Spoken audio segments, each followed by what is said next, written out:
제가 말씀 보도록 하겠습니다. 말씀은 사무엘상입니다. 사무엘상 4장 4절부터 11절까지의 말씀입니다. 사무엘은 하나님께서 함께 하심으로 온 이스라엘 선지자로 알려지게 되었습니다. 사무엘이 선지자로서 이제 막 활약하던 시대에 오늘 본문의 배경입니다.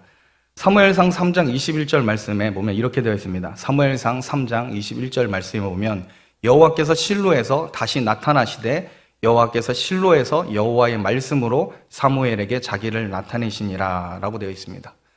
이 실로에는 뭐가 있냐면 하나님의 성막이 있습니다. 하나님의 성막이 있어서 매 절기마다 이스라엘 사람들이 모여가지고 하나님께 예배드리는 곳입니다.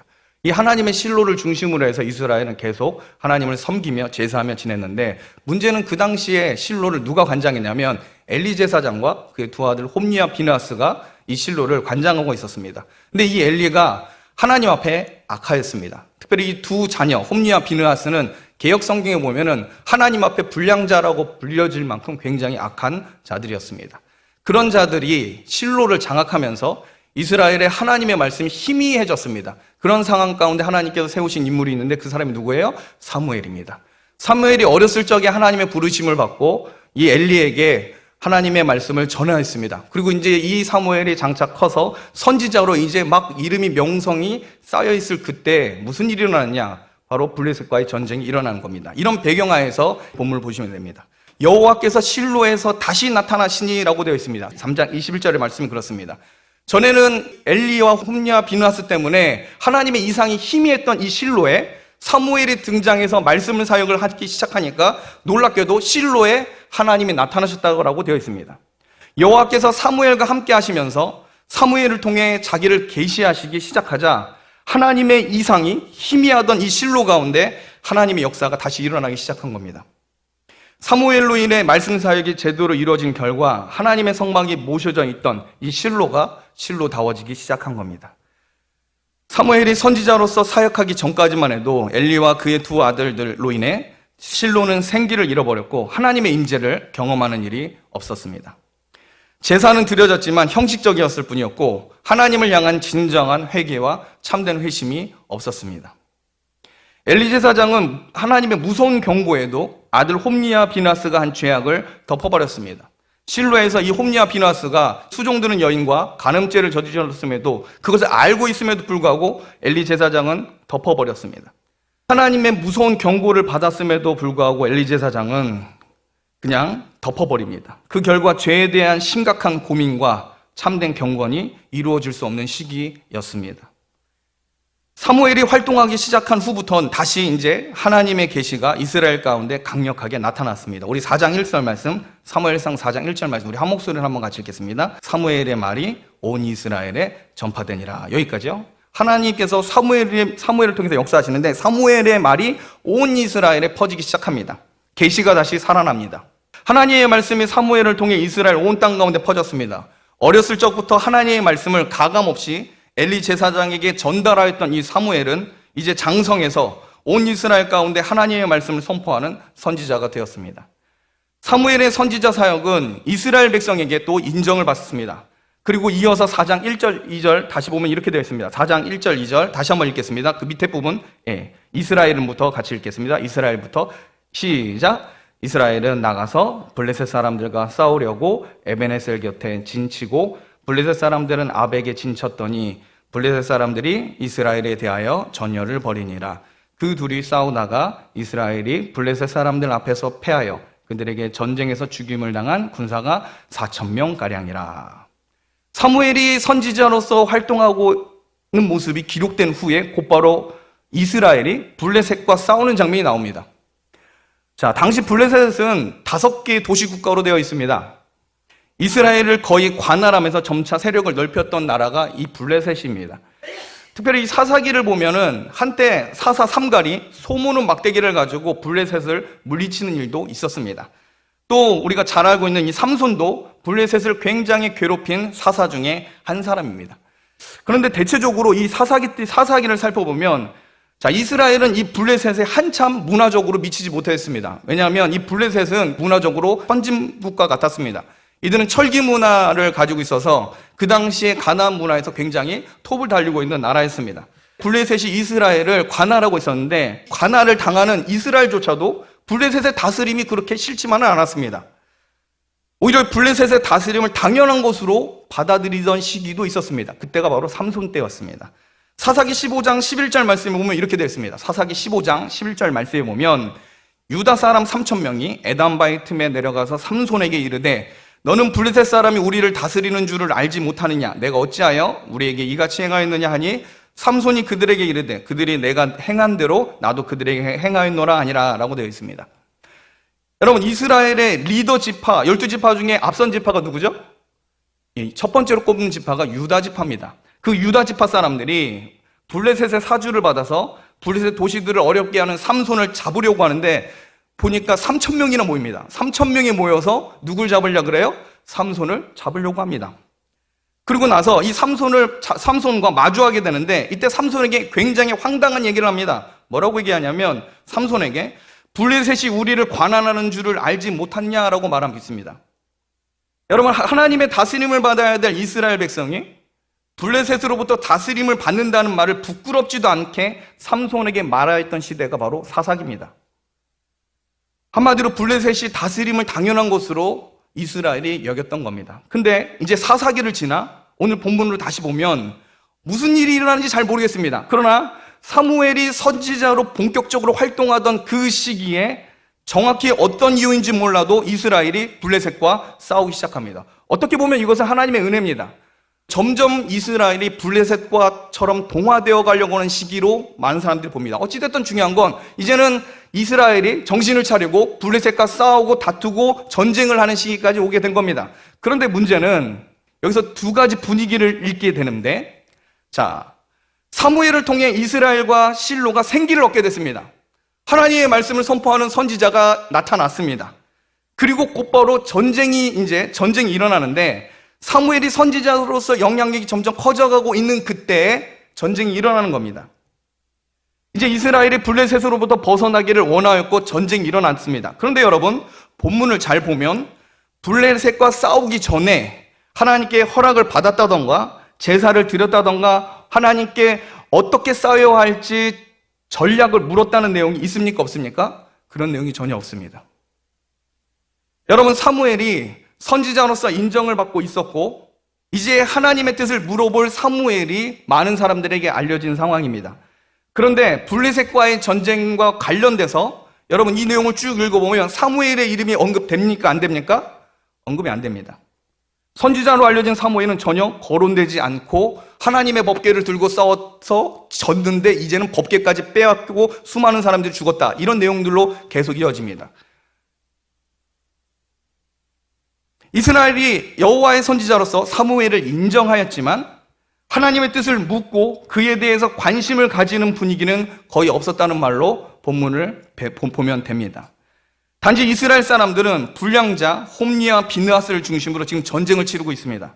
결국 이 전쟁은 지고 맙니다. 여러분, 오늘날 현대 교인들도 이러한 잘못을 범할 때가 있습니다.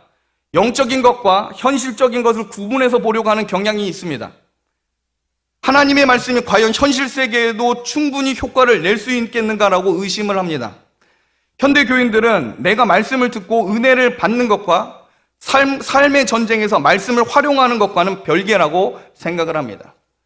엘리 제사장이 실로를 담당하는 오랫동안 하나님의 말씀이 희미해졌기 때문에 이들은 하나님의 말씀에 훈련되고 기도하는 훈련을 다 잊어버렸습니다. 수십 년 동안 형식적인 제사만 드려왔습니다. 이제 막상 은혜가 하나님의 계시와 말씀이 선포돼서 있는 그때 너무 오랫동안 훈련을 안 했기 때문에 하나님께 묻고 하나님께 간구하고 하나님께 어떻게 해야 되는지 그 부분에도 비상하게 관심을 가진 사람이 아무도 없었다는 겁니다.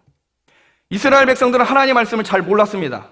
또한 하나님께 간구하고 하나님을 찾는 법에 익숙하지 않았습니다. 기도로 말씀으로 하나님께 나아가는 훈련이 제대로 되지 않았던 겁니다. 바로 자기들 시대에 자기 눈앞에 사무엘 선지자가 있었음에도 불구하고 이 중요한 전쟁에 있어서 사무엘의 이름은 거의 빠져 있습니다. 거의 제3자 입장에서 있습니다. 많은 학자들이 이 당시에 블레셋으로 인해서 법궤만 뺏겼던 게 아니라 실로도 파괴됐다고 봅니다. 하나님의 성막이 있는 실로까지 파괴됐습니다. 그때 이 상황을 성막에 있는 여러 가지 성물과 기구들을 안전하게 옮겼던 사람이 아마 사무엘일 것이라고 학자들은 추측을 합니다. 하나님의 말씀이 선포되고 그 계시가 나타남에도 불구하고 오랫동안 하나님에 대해서 심상히 알았었기 때문에 자기의 생각과 자기의 관점대로 하나님의 일을 벌이고 있다는 겁니다. 하나님에 대한 믿음이 약해질 대로 약해진 이 이스라엘은 하나님을 찾기보다 자기의 열심과 능력으로 블레셋과의 전투를 처음에 시작했습니다. 하나님의 말씀을 현실 삶 속에 적용하는 데 실패한 결과 실로에 드려졌던 형식적인 제사는 능력을 잃어버렸습니다.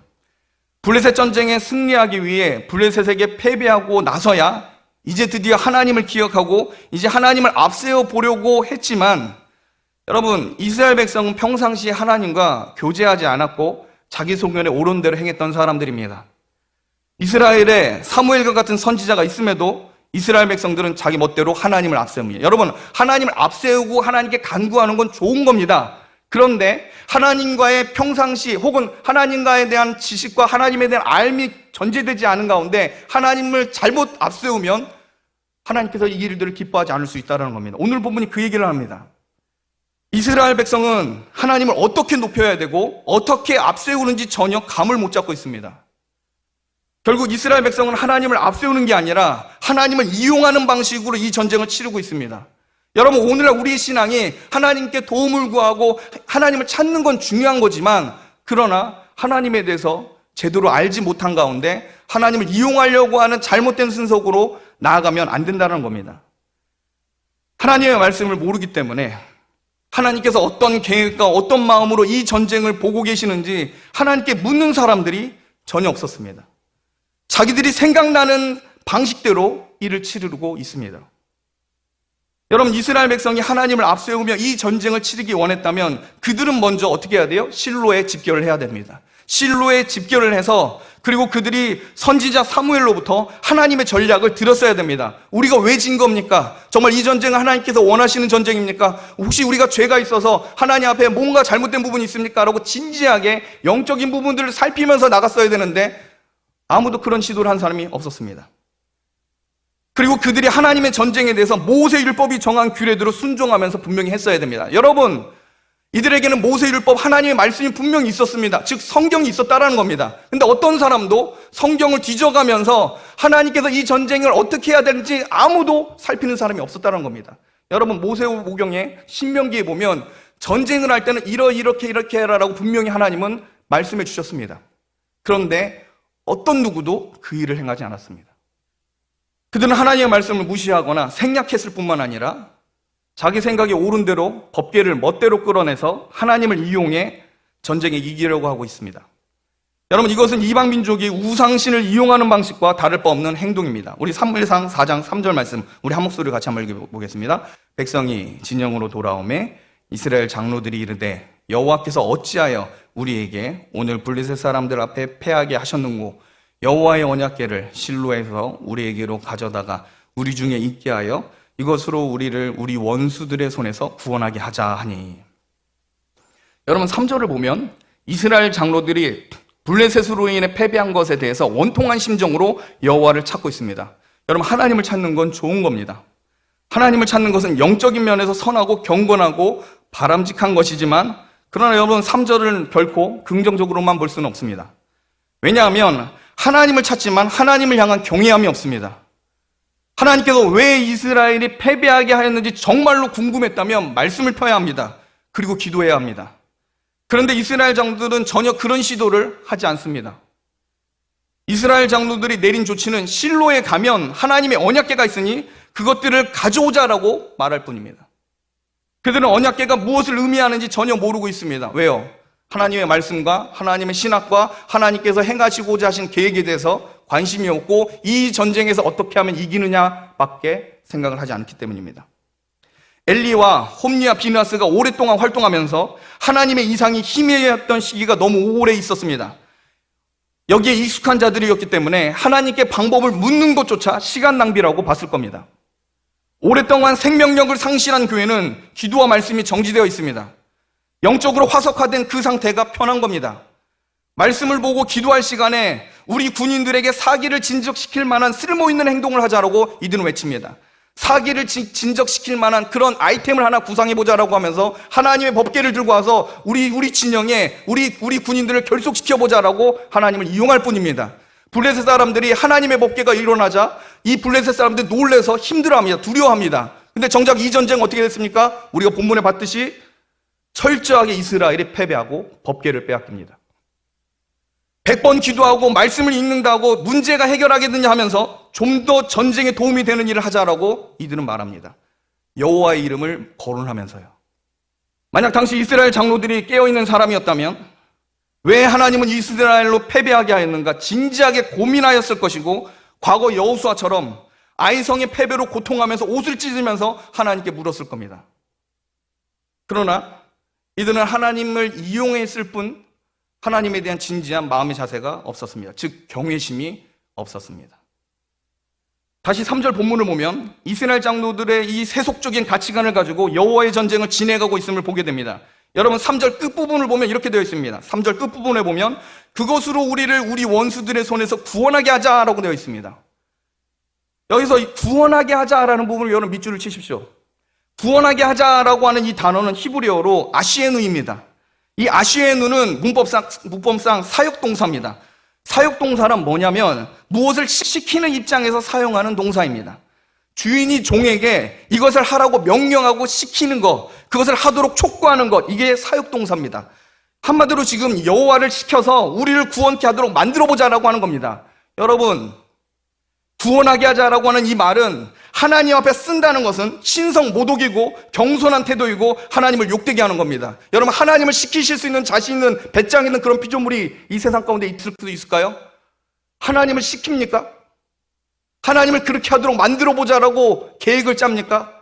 여러분, 이것은 하나님 앞에 굉장히 큰 신성 모독입니다. 하나님으로 우리를 구원하게 하자. 누가요? 그러면 그 주권은 누구에게 있는 겁니까? 인간에게 있는 겁니까? 하나님에게 있는 겁니까? 이거는 하나님의 주권을 뺏는 인간의 더러운 행위입니다. 하나님으로부터 우리를 구원하게 만들어보자. 여러분, 그런 계획과 모략을 인간이 짜는다고요? 여러분, 여기에 있어는 하나님의 진노가 있는 겁니다. 하나님의 주권을 인정하셔야 됩니다. 그분이 구원을 만들어 주셔야 됩니다. 모든 선택과 모든 중심과 모든 행하신 일들이 하나님으로부터 시작되어야 됩니다. 법궤를 들고 나가서 하나님을 이용해서 이 전쟁에서 이겨보자, 구원하게 하자라고 하는 게 아니라 하나님 앞에 겸손하게 엎드려서 하나님의 뜻이 무엇입니까? 라고 묻는 게 종의 자세입니다. 신학적으로 볼 때 이 말은 구원의 역사가 인간 편에서 시작되도록 만들자는 이단적인 구호입니다. 여러분, 우리가 알아야 할 것은 구원은 철저히 하나님께로부터 시작됨을 믿으시길 바랍니다. 하나님을 통해 이루어져야 되고 하나님께서 찬양과 영광을 받으심으로 완성되는 게 하나님의 구원입니다. 이스라엘 장로들이 자기들의 힘과 능력으로 우리의 구원을 쟁취하자라고 말합니다. 결국 하나님을 수단과 도구로 보겠다는 말입니다. 이들이 얼마나 하나님에 대해서 무지하고 성경적으로 신학적으로 잘못되고 있는지 3절을 통해 또 한번 볼 수 있습니다. 자, 이 이스라엘 장로들의 구호가 보면 하나님보다 자기들의 이기적인 관심에 초점을 맞추고 있다는 것을 3절에 계속 반복해서 나오는 단어들이 있습니다. 우리 4장 3절 말씀 한 번 더 읽겠습니다. 백성이 진영으로 돌아오매 이스라엘 장로들이 이르되 여호와께서 어찌하여 우리에게 오늘 블레셋 사람들 앞에 패하게 하셨는고 여호와의 언약궤를 실로에서 우리에게로 가져다가 우리 중에 있게 하여 그것으로 우리를 우리 원수들의 손에서 구원하게 하자 하니. 여러분, 3절에 가장 많이 반복되는 단어가 뭡니까? 우리입니다. 우리요. 우리에게로, 우리 중에 있게 하여 우리를 우리 원수들의 손에서 라고 되어 있습니다. 우리라는 말이 굉장히 많이 반복됩니다. 여러분, 이 우리라는 말에 하나님이 들어있을까요? 없을까요? 하나님께 배제된 우리입니다. 하나님은 이용의 대상일 뿐 이 우리에 하나님은 없습니다. 이 사람들 하나님의 백성들입니다. 하나님을 앞세우길 원하는 교회의 한 일원일 수도 있습니다. 그런데 이 우리의 하나님의 공동체에 하나님을 주권을 인정하지 않고 하나님으로부터 우리를 구원하게 하자라고 하나님을 시키면서 하나님을 종처럼 부리려고 하는 희한한 공동체가 되어 있습니다. 여러분, 이게 정말 신앙 공동체일까요? 하나님의 주권을 인정하지 않으면 그 교회는 교회가 아닌 겁니다. 하나님을 왕 되시고 하나님을 높이고 하나님을 존귀하게 여기는 그곳이 하나님의 영광이 있는 실체가 있는 교회가 됨을 믿으시길 바랍니다. 여러분, 하나님 앞에 종의 자세로 서야 된다는 겁니다. 우리라는 말이 계속 반복해서 나옵니다. 이기적인 이 우리 신앙이 강하게 일어나고 있습니다. 하나님을 수단으로 사용하고 있는 이 우리 신앙은 정말 시들지 않고 계속 반복해서 사무엘상에서 자주 나옵니다. 나중에 이스라엘 장로들이 사무엘에게 와서 왕을 세워달라고 할 때도 동일한 모습을 보입니다. 이 우리 신앙이 등장합니다. 사무엘상 8장 4절부터 6절에 보면 이렇게 기록되어 있습니다. 이스라엘 모든 장로가 모여 라마에 있는 사무엘에게 나아가서 그에게 이르되 보소서 당신은 늙고 당신의 아들들은 당신의 행위를 따르지 아니하니 모든 나라가 같이 우리에게 왕을 세워 우리를 다스리게 하소서 한지라. 우리에게 왕을 주어 우리를 다스리게 하라 했을 때 사무엘이 그것을 기뻐하지 아니하여 여호와께 기도하매. 여러분, 이스라엘 장로뿐만 아니라 백성들도 우리라고 하는 단어를 계속 반복하면서 사무엘에게 왕을 세워달라고 요구합니다. 이 우리 신앙이요. 우리요. 여러분, 좋은 단어입니다. 하나가 되고 연합하고 함께하고 우리 잘 살자, 우리 이기자, 우리 블레셋과 다른 이방 나라처럼 왕을 중심으로 우리도 강대국, 선진국이 돼보자, 경제도 발전시키고 우리 살림살이 나아지게 해보자, 우리요. 근데 왜 하나님은 왜 이렇게 외로우실까요? 왜 그 우리라고 하는 곳에 왜 우리 하나님은 굉장히 슬픈 눈으로 이 이스라엘 백성들을 보고 계실까요? 우리도 우리 왕이 있어야 하리니 우리도 다른 나라들과 같이 우리의 왕이 우리를 다스리며 우리 앞에 나가서 우리의 싸움을 싸워야 할 것이니라. 여러분, 화석화된 공동체는 우리를 강조하지만 그 우리 안에는 하나님의 신학, 하나님의 말씀, 하나님의 뜻에 대한 신중한 검토가 전혀 없습니다. 이스라엘 장로들은 언약궤를 전쟁의 수호신 정도로 간주하고 있는 겁니다. 세속화된 이스라엘인들이었기 때문에 이방 민족이 생각하는 우상 신관을 가지고 여호와 하나님을 대우하고 있습니다. 하나님을 하나님처럼 대우하고 있지 않은 겁니다. 말씀 중심의 신앙이 희미해지면 그 자리에 세상의 윤리와 철학을 가지고 하나님을 해석하기 시작합니다. 하나님을 믿는다고 주장하는데 성경에서 가르친 하나님이 아니라 나와 우리와 이 사회가 원하는 하나님 상을 만들어 놓고 하나님의 이름을 빙자한 우상에게 절을 하는 일들이 오늘날 현대교회 가운데 얼마나 많이 이루어진지 우리는 많이 보게 됩니다. 영적으로 지각 있고 성경 말씀을 하나님 말씀으로 신실하게 믿는 성도들은 오늘날 현대교회가 그렇게 가고 있음을 봅니다. 같은 하나님을 믿는데 신학이 다르고 교리가 다르니까 하나님을 보는 방식과 해석이 크게 다를 수 있다는 것을 모르는 현대교인들이 너무나 많습니다. 여러분, 하나님을 어떻게 알고 계십니까? 하나님이 다 똑같은 하나님 아닙니까? 아니요, 아닙니다. 여러분, 지금 법궤를 앞세우고 나아갔던 이 사람들도 하나님을 섬기는 마음을 했을지도 모릅니다. 그러나 하나님은 그 길을 기뻐하지 않으십니다. 하나님께서 정하신 방법을 미리 알려주셨고 말씀을 통해 모세를 통해 알려줬음에도 불구하고 그 시대에 사무엘이라고 하는 하나님의 계시의 통로로 사무엘 선지자를 세워줬음에도 불구하고 자기 멋대로 자기가 원하는 방식대로 하나님을 앞세웠는데 그 결과는 뭐예요? 분위기는 좋습니다. 퍼포먼스는 좋습니다. 근데 하나님은 거기에 안 계십니다. 이스라엘 백성들이 전쟁터를 향해서 하나님의 이름을 부르며 법궤를 앞세워가고 있습니다. 하나님 앞에 불량자이며 성막을 더럽힌 이 홈리와 비나스가 이 의식을 주관하며 하나님을 가장 충성을 다하는 사람처럼 자기를 치장하고 더러운 퍼포먼스를 하며 블레셋 전쟁터로 갑니다. 이스라엘 장로들과 백성들은 심리적으로 든든하고 보기에는 좋을 수 있을 겁니다. 그러나 하나님은 이러한 퍼포먼스에 속으시는 분이 아닙니다. 여러분, 오늘날 이 한국교회 가운데 이런 더러운 퍼포먼스를 하는 교인들이 없을까요? 우리 얘기를 하면서 은혜를 얘기하고 있지만 하나님의 이름이 드러나고 있지만 하나님의 말씀을 덮은 고로 하나님의 말씀에 대해서 그 마음에서 신중하지 않음으로 인해서 잘못된 신학을 가지고 있어서 자기도 모르게 하나님을 이용하는 그런 잘못된 운동들이 이 한국교회 가운데 없었을까요? 여러분, 하나님은 퍼포먼스에 속으시는 분이 아닙니다. 하나님은 불꽃 같은 눈으로 그 사람의 심령과 마음과 그 영혼의 무게를 재시는 분이 하나님이십니다. 여러분의 믿음과 여러분의 생각과 여러분들이 어떤 마음을 가지고 하나님 앞에 서 있는지에 대해서 굉장히 무서운 눈으로 관찰하시는 분이 하나님이십니다. 우리는 기독교 구호와 기독교 외형에 속으면 안 됩니다. 하나님의 계시, 즉 하나님의 말씀이 무엇인지 전혀 고려하지 않는 모든 기독교적 퍼포먼스는 하나님께서 거룩하신 것을 오히려 부정하게 만드는 행위가 됩니다. 여러분, 법궤는 거룩하고 아름다운 것입니다. 법궤는 하나님의 언약을 상기시키고 하나님이 함께 하신다는 중요한 성물이고 표입니다. 그런데 그 법궤가 하나님의 이름을 부끄러게 만드는 데 쓰여지게 됩니다. 이런 잘못된 모습은 개신교보다 오히려 카톨릭 교회 안에 더 눈에 잘 띄게 보입니다. 카톨릭 교회 안에 얼마나 많은 기독교적 상징들을 가지고 있는지 여러분도 잘 알고 계실 겁니다. 문제는 카톨릭은 하나님의 말씀의 권위를 교회 발 아래 두고 있습니다. 전에도 계속 제가 얘기를 했지만 카톨릭의 가장 큰 문제는 여러분 성경의 권위가 더 커요? 하나님의 교회의 권위가 더 커요? 자, 이 얘기를 하면 좀 헷갈려 하십니다. 자, 성경이 66권으로 만들어지고 이것을 조합하고 정리한 것이 교회입니까? 아니면 성경 자체가 그렇게 해서 66권은 딱 정리가 된 겁니까? 누가 이걸 정리했어요? 교회가 한 거예요. 교회가 성경에서 이거는 성경으로 맞고 이거는 정경, 이거는 외경 이런 식으로 나눠가지고 정경 66권을 만들었어요. 이것을 공인해 준 게 어디예요? 교회예요. 자, 그렇다면 성경을 성경되게 공인해 준 교회의 권위가 커요? 아니면 성경 자체의 권위가 커요? 여기서부터 개신교와 카톨릭이 나눠지는 겁니다. 이 교회가 성경을 공인했기 때문에 이 성경을 해석하고 그것들을 공인해 준 교회의 권위가 더 크다. 그래서 외경도 포함할 수 있고 이런 걸 정리할 수 있는 건 교회다라고 하는 게 카톨릭입니다. 그러나 우리는 교회가 있기 전에 하나님의 말씀은 있었고 하나님의 말씀을 말씀되게 하시고 그것들을 정리하도록 하나님께서 교회를 수단으로 사용했을 뿐이지 성경 말씀에 더 큰 권위가 있음을 개신교 성도들은 믿으시길 바랍니다. 우리는 하나님의 권위를 믿습니다.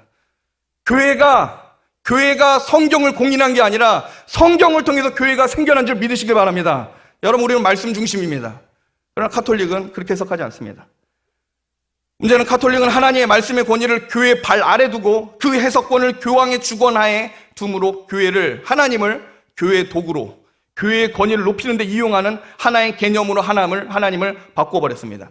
잘못된 우리 신앙의 결정적인 문제는 우리 편, 더 나아가 우리를 좋게 하기 위해 하나님을 좋은 카드로 쓰자는 데 있습니다. 당시 이스라엘에 있어서 가장 큰 문제는 선지자 사무엘이 있었음에도 사무엘을 선지자로 인정했음에도 불구하고 사무엘로부터 하나님의 계시를 받아야 하는데 그렇게 하지 않은 데 있습니다. 사무엘뿐만 아니라 이미 모세는 이스라엘 전쟁을 치를 때 어떻게 해야 하는지 상세하게 기록해 주었습니다. 여호와의 전쟁을 선포하고, 여러분 율법에 보면 원래 전쟁을 하게 되면 여호와의 전쟁을 선포를 합니다. 그리고 나팔을 불고 지파들을 주합시킵니다. 그리고 제사장이 하나님의 말씀을 선포하고 전쟁에 나가야 할 사람, 나가지 말아야 할 사람들의 기준을 정합니다. 두렵고 떨린 자들이여 가라 그럽니다. 이제 막 결혼한 사람들이여 가라라고 합니다. 이런 일들이 분명히 율법상 다 정해져 있습니다. 하나님의 전쟁에 대해서 분명히 하나님은 모세를 통해 말씀해 주셨습니다. 그런데 이스라엘 백성들은 성경 말씀이 아니라 그냥 법궤를 들고 싸우는 퍼포먼스를 택합니다. 하나님의 선지자가 있음에도 불구하고 말씀이 있음에도 불구하고 그 퍼포먼스를 더 중요시 여깁니다. 말씀 없는 하나님의 전략과 계시가 없는 신앙은 결국 하나님의 징계와 책망만 있을 뿐입니다. 말씀을 마치겠습니다. 하나님의 법궤, 하나님의 성막은 하나님의 함께하심의 상징이고 하나님의 함께하심을 드러내는 언약의 징표입니다. 그러나 하나님의 계시가 전달되지 않고 하나님께서 진노의 눈으로 심판을 계획하고 있다면 실로와 법궤를 이스라엘이 아무리 가지고 있다고 해도 소용이 없습니다. 여러분, 금십자가, 금면류관, 금촛대로 교회를 화려하게 세워놓을지라도 하나님의 말씀과 임재가 사라진 교회는 하나님의 능력이 나타날 수가 없습니다. 왜냐하면 하나님은 존귀의 여김을 받으시기에 합당하신 영광의 주, 우리 주 하나님이심을 믿으시길 바랍니다. 그분은 존귀하신 분입니다. 하나님에 대한 사모함과 하나님을 아는 지식이 없이 하나님을 단지 문제 해결의 수단과 도구로만 이용하려는 곳에는 결코 하나님의 영광이 일어날 수가 없습니다. 하나님의 영광은 하나님의 주권을 인정하고 하나님의 말씀에 귀를 기울이는 곳에 일어납니다. 하나님은 말씀하시는 분이고 자기 백성에게 말씀을 듣고 순종하도록 요구하실 수 있는 왕이신 하나님이십니다. 이스라엘이 선지자가 있었고 모세율법이 있었지만 그들은 하나님의 임재의 상징인 법궤를 부적처럼 사용하고 있습니다. 하나님의 성물을 부적처럼 사용하고 있는 겁니다. 하나님의 법궤를 들고 나가면 하나님께서도 어쩔 수 없이 이스라엘 편에서 승리를 주실 수밖에 없다라고 착각한 겁니다. 여러분, 하나님께서 법궤에 끌려다니시는 분이십니까? 그러므로 여러분, 말씀을 통하여 하나님을 높이는 법을 배우십시오. 어떻게 하나님을 앞세우는지 말씀을 통해서 여러분 배우셔야 합니다. 내가 섬기는 그 하나님이 성경에서 뭐라고 얘기하는지 성경에서 밝히고 있는 그 하나님을 아셔야 됩니다. 그 하나님께 기도하셔야 됩니다. 여러분의 상상에서 맡겨버린 나한테 이로울 때 좋을 때 편한 그 하나님이 아니라 성경에서 말하고 있는 그 하나님을 만나셔야 합니다. 그래야 우리 기도에 힘이 생기는 겁니다. 그 하나님께 기도할 때 하나님의 영광이 재현되고 하나님의 영광을 회복시켜 주시는 겁니다.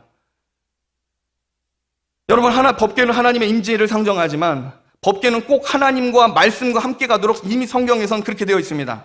하나님께서는 모세를 통해서 하나님의 지성소 안에 법궤와 율법책을 함께 두라고 말씀하십니다. 뭐예요? 하나님의 법궤하고 하나님의 말씀인 율법은 같이 둬야 되는 겁니다. 신명기 31장 26절에 이렇게 기록되어 있습니다. 이 율법책을 가져다가 너희 하나님 여호와의 언약궤 곁에 두어 너희에게 증거가 되게 하라라고 되어 있습니다. 하나님의 말씀하고 법궤는 같이 가야 되는 겁니다. 심지어 이 언약궤 안에는 하나님의 말씀이 사실이라고 하는 증거품들로 채워져 있습니다. 여러분, 언약궤 안에는 십계명 돌판과 아론의 쌍난 지팡이와 만나 항아리가 들어있었습니다. 이것들은 모두 하나님의 말씀과 하나님의 말씀의 권위의 능력을 드러내는 증거품입니다. 한마디로 언약궤 자체도 뭐예요? 하나님의 말씀을 지향하고 있는 성물입니다. 하나님의 율법책 말씀이 있고 이 말씀이 사실이라는 것을 증거하는 증거품들이 어디 있어요? 법궤 안에 있는 겁니다. 그러면 법궤가 중요한 거예요? 율법에 있는 하나님 말씀이 중요한 거예요? 이 우열을 얘기한다면 저는 말씀이 더 중요하다고 봅니다. 언약궤 안에 들어있는 이 세 가지조차도 모두 하나님의 말씀을 생각하도록 만드는 하나님의 증거품인 겁니다. 여러분, 십자가 자체는 아무것도 아닙니다. 그러나 십자가에 대한 하나님의 말씀, 성경에서 십자가의 의미를 가르칠 때 비로소 십자가는 참된 의미를 가지게 되는 겁니다. 그러므로 말씀을 통해서만 봐야지 법궤가 되는 거고 십자가가 십자가가 되는 겁니다. 언약궤가 추구하는 상징은 말씀 앞에서 내가 어떤 상태에 있는지 살피는 데 있습니다. 말씀 중심의 사람, 곧 성령의 사람입니다. 성령의 사람은 세상 속에서도 하나님의 말씀을 추구하고 말씀을 앞세웁니다. 성령의 사람은 하나님을 이용하는 사람이 아니고 오히려 하나님 나라의 뜻을 위해서 자기가 하나님의 수단이고 도구가 되길 원하는 사람입니다. 한번 따라해 보겠습니다. 성령의 사람. 여러분, 성령의 사람이 되십시오. 성령의 사람은 말씀의 사람입니다. 말씀의 사람은 내가 하나님의 도구가 되길 소원하는 사람입니다. 하나님을 도구로 이용하려고 하는 사람이 아니라 하나님 나의 모든 것들을 사용하셔서 하나님 도구, 하나님께서 원하시는 어떤 사람이 되길 원합니다라고 고백하는 게 성령의 사람입니다. 그러므로 여러분은 말씀의 사람, 성령의 사람이 되어서 이 영적 전쟁에서 승리하고 하나님께 영광 돌리는 성도가 되시길 주님의 이름으로 축복합니다. 기도하겠습니다.